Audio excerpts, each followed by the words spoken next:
I'd say one of our just fundamental beliefs is more data is always better. The agency loves data. They want good data. They want well-collected data, and that's important to them. In this particular situation, I don't think they had really figured out whether they needed clinical data or bench data. This was just a new area for them.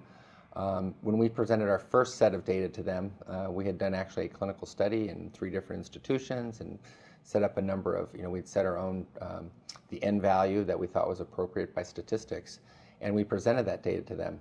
And ironically, they reviewed that data, and there were parts of the study that they wanted to see changed or done slightly differently, so we ended up repeating the data. They did give us some guidance that said they thought maybe 6 cases would be enough just for terms of usability. Our sense was this was in between one of these processes while they were reviewing it, and we just felt, you know what, more data is always better, so instead of doing 6, we did 50. And just felt like if we give them a lot of data, then there's less for them to sort of challenge in terms of the reliability of the data that we presented to them. As Milt said, more data is better, but it also gave everybody an opportunity to get comfortable with how the system actually worked in the OR and what kind of information it gave on a patient-by-patient basis.